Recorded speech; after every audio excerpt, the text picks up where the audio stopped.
Okay, welcome back, guys. It's Tuesday. Mondays, of course, are our new due dates. I don't think that I got every infographic in on time. If there's circumstances that are bothering you that, just disallow you from getting your work done in a timely manner, just let me know because I don't know if I don't hear anything from you, okay? So, like I've been saying, timeliness and the quality of work are going to be gigantic influences on the grades that I'm assigning you in these last few weeks. Okay. For the first couple months, I was tracking improvement and grading basically a lot on are you paying attention to those things that I'm pointing out to you individually.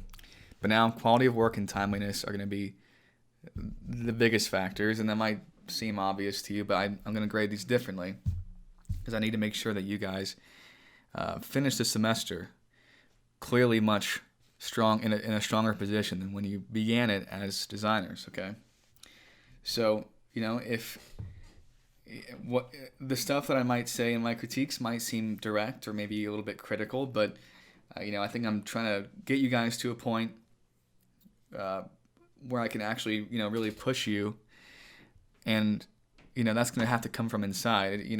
Do you want to do this? And if you don't want to do this, then maybe you don't care too much about what I say or not. But again, today, for example, if you think that I'm being too critical or mean or something, then you can be mad at me, but to use that as motivation because I'm trying to get you guys to a place. Each of you has different strengths and different weaknesses, and I'm trying to target those things to get you to a point at the end of the semester in 3 weeks where I can say to you, I think that you're ready for the next step.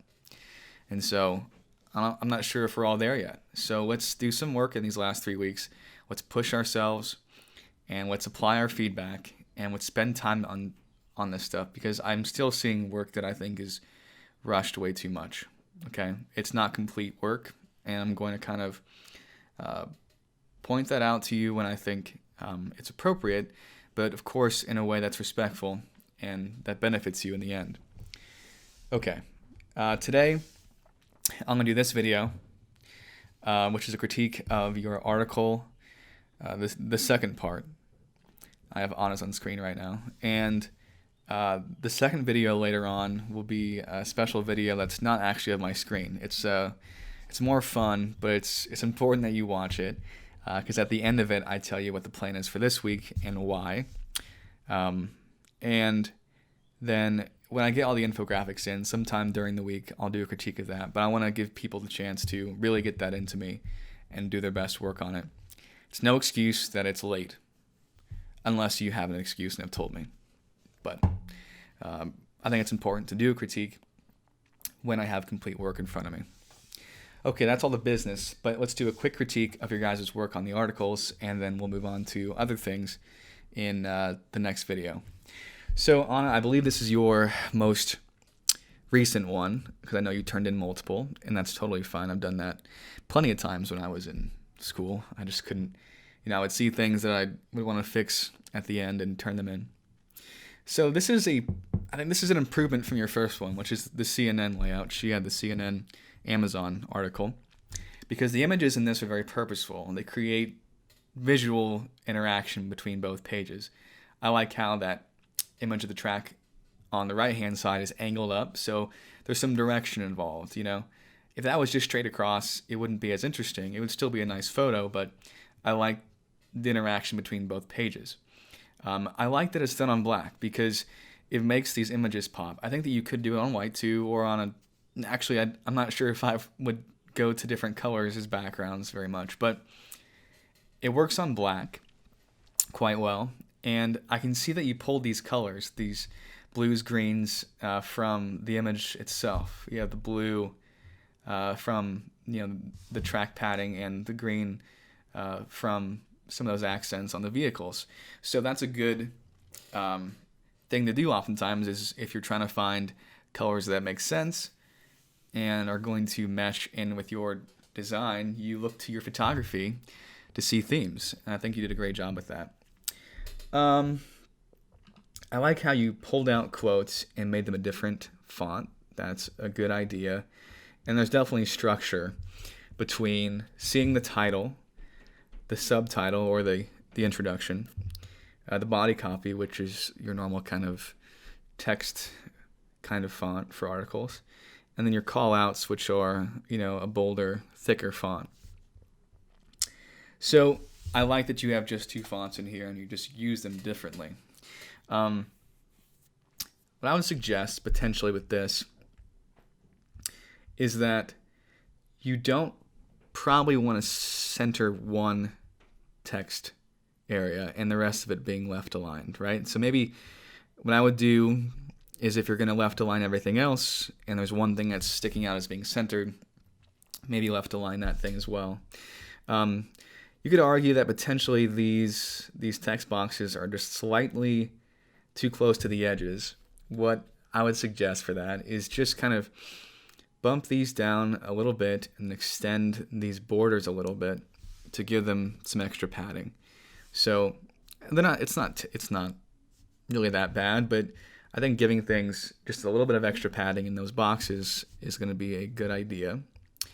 That font might get a little too thick, but again, that's just me being a little picky. I think, the only thing that I would say that's going to complete this, I like the NASCAR logos here. So adding things like page numbers are nice little touches that make it seem complete. And that was never a requirement of this piece, but I'm just kind of suggesting that as an option to add something little. You could find ways maybe to overlap this title into the image. You might have tried that, but there's just so much going on in this picture that it's hard to sort of get text in there and make it readable. So maybe you tried that and it just didn't work. So having it down here is fine too. Overall, I think that it's pretty strong. There might be just a lot of text over here, but I mean, if your intention is to get as much of the article as you can in the layout, then I think it's a pretty good job. Maybe just try to be a little more daring with where you're kind of, maybe try to layer some things if the opportunity presents itself. But I don't think that's a weakness for you. I've seen that in previous work. So overall, those are a few thoughts that I'm seeing about it, but I think it's pretty strong. So thanks, Anna, for your submission there. Taylor. So Taylor had the golf one before, and I think this is an improvement of that. I think the golf one was a nice effort in layering different elements and trying to get them to work together on the same field. And, there's a few adjustments that I think could have made that a stronger piece, but I think it was a pretty good effort in that sort of visual kind of movement from page to page. I remember the golf club thing and those lines that kind of swirled through.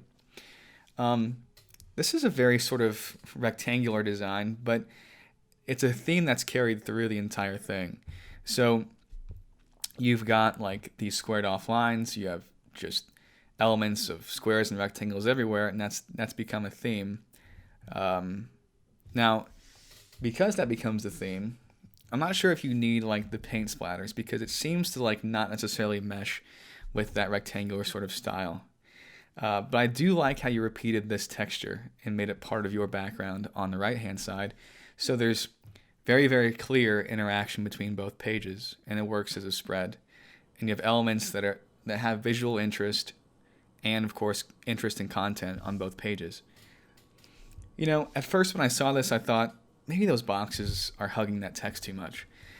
So you might also think about the padding between that boundary line and the text box. I think I think you just put an outline on the text box, which is something you can do. But also because it's white, which is a different color than the black, obviously they're opposites. I don't think that I think you can kind of classify that as maybe a more modern take on a text box treatment.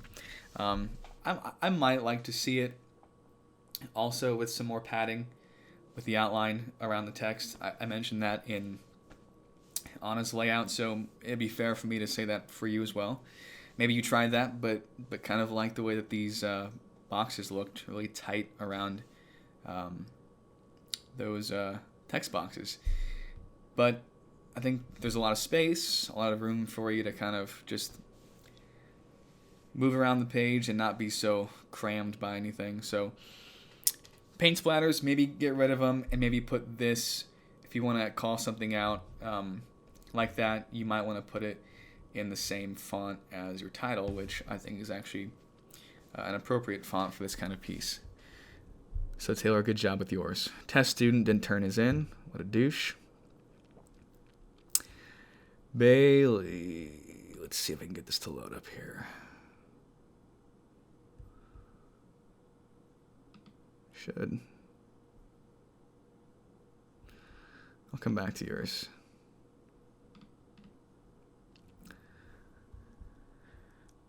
Might try to just reconnect my internet real quick. So, sorry guys, while that's going on. So far, good stuff. I think I see good improvements between the first one and the second one. So, that's what we need to see. I'm going to refresh the page real quick.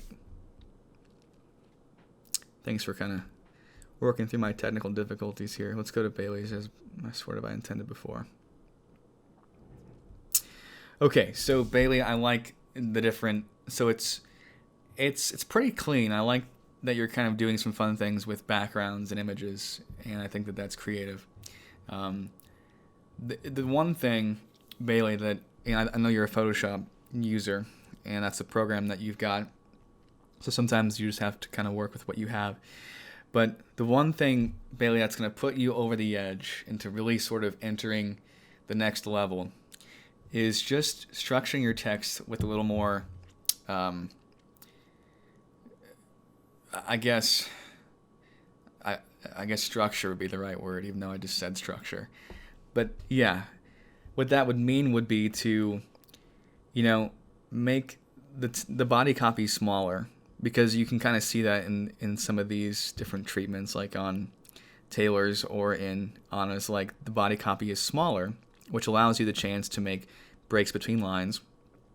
It allows you to create, more of space between columns like this.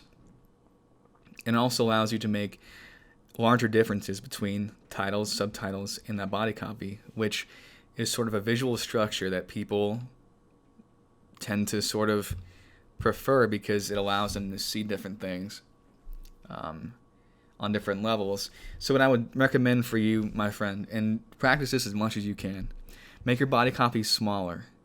That way you can fit more words on each line, because you have, maybe you're not setting up in an 11 by 17 spread. I think that if you set this up in a 17 by 11, your default text sizes will be smaller, and you'll be able to start from a smaller sort of default size, and then you can kind of just see what you're working with from there. So let's make body copy smaller, okay?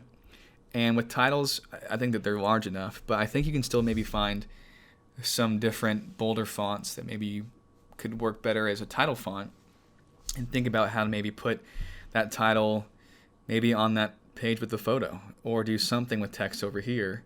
Maybe put some body copy on this page and then maybe a column here. So be a little less segmented in terms of like putting all of your text on one page and the image on the other page. I think that your work with images is cool. I think that you do some really clean work with your images, and I've always thought that was a strength of yours. But as long as you can just sort of structure this text a bit and make the body copy smaller, and maybe choose fonts that have less width, because there's so much space between each of those characters.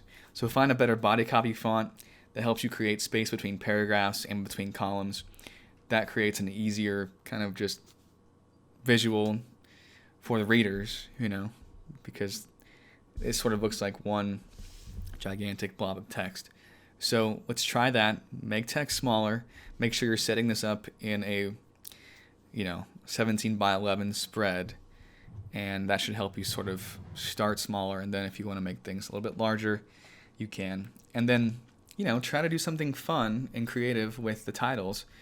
I think if you just rework text a bit and think of it that way, and look to your some of your classmates' treatments on how they use text, that's going to improve your stuff a lot. So focus on text, keep doing what you're doing with images, and I think you're going to see a lot of improvement there, okay? So let's try that out, and we'll move on to Anthony's. All right. Your files are always huge.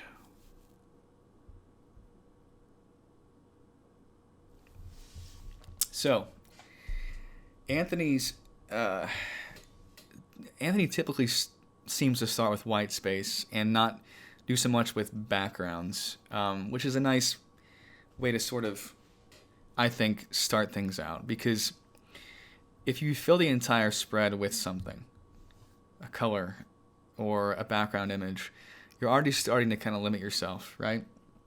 I don't know, where can my text go? My title can't go there. So this is an example of more of sort of a modern layout where you're not really doing anything crazy. You're just squaring things off and seeing what the space permits and leaving white space where it just naturally sort of falls. And in this case, he's not done anything with the bleed, so nothing goes to the edges, which I think is a nice idea.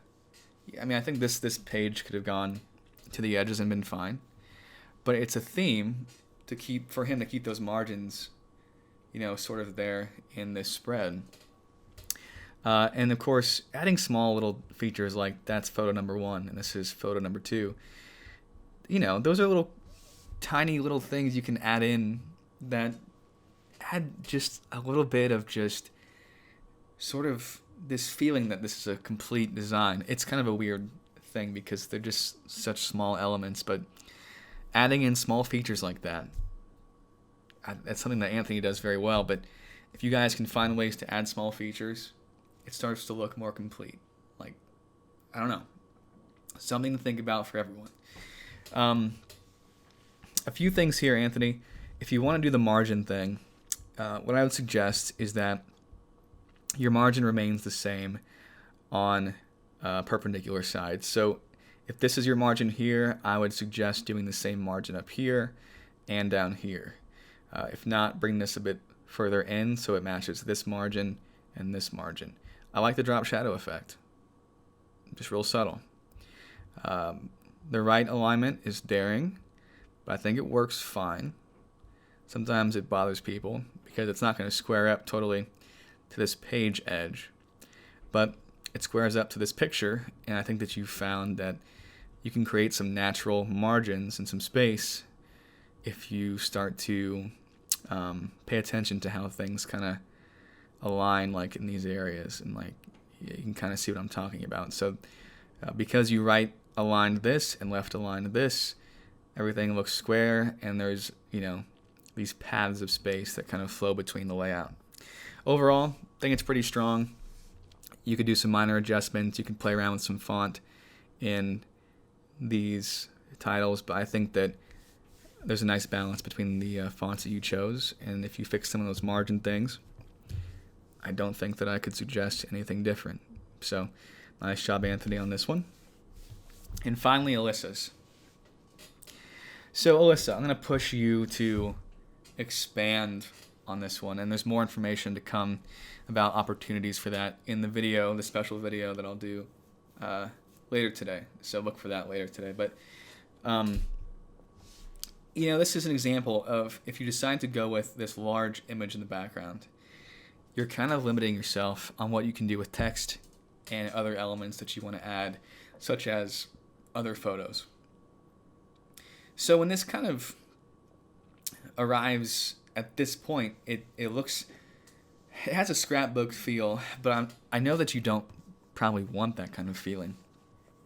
You're using the negative space that's created around these players to put your other elements. So the picture goes here because there's nobody up here, and I can see why you put things where you did, and that the title kind of fits there. A couple issues with this. So the picture is a little faded, and then this collage kind of pops out because it's so vivid. What I would suggest is trying to lay these items out in a different way. Potentially that could be using this image as your main image, and this could be at full strength. Like, you don't have to knock it back so much. I think you probably knock back the opacity so it's a little dimmed out. You could find a place for this and not make it just the background. I don't think this is going to work for the background of this.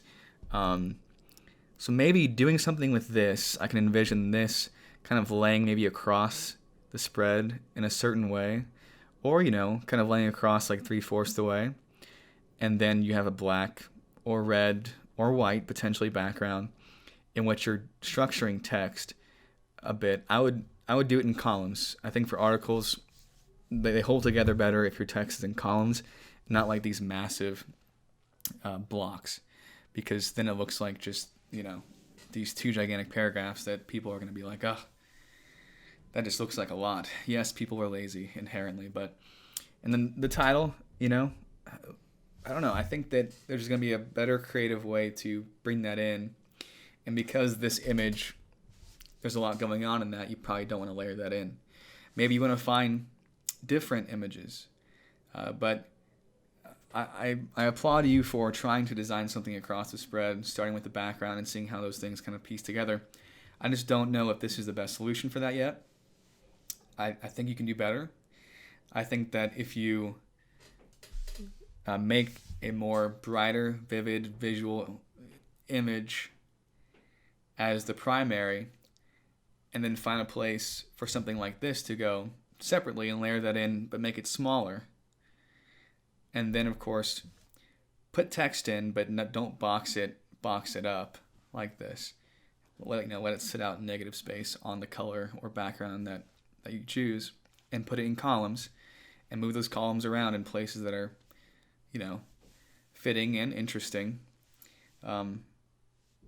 I think that you'll have a better solution overall when that's all kind of pieced together in that sort of idea. So, yeah, I get the thought process here, but I just think that there's a different way to piece this together. And I liked what you did with the Kobe Bryant type of thing. There's some elements there that might look back on and think, okay, I should do some of that maybe in this example. So, Alyssa, I think this can be improved, and I'll be giving you guys chances to do that, but more details on that stuff when I come back later with that second video that I promised you, which will not be me just looking at a screen and talking. But I appreciate you guys for turning in this work. Again, I'm just sort of giving you guys what I'm seeing and being as honest as I can to push you guys to a place where I think you each need to be for that next class or for doing this stuff out there in the real world. That's my goal, and I'm trying to be as surgical as I can and pointing out those things that I think you guys could just tweak just a bit and make big improvements overall as designers. So thanks for listening. You might disagree with me, but I'm telling you, I'm just totally not biased whatsoever in this. I just a video later on today where I talk about the plan for this week. Okay? But that's your critique for article layout number 2. I'll be doing some grading. I got to catch up on that. But I'll also have updates on grading and things in that second video. So I've talked long enough. I appreciate y'all. Stay safe out there, and we'll keep doing some more work in the next few weeks that will help us get to the end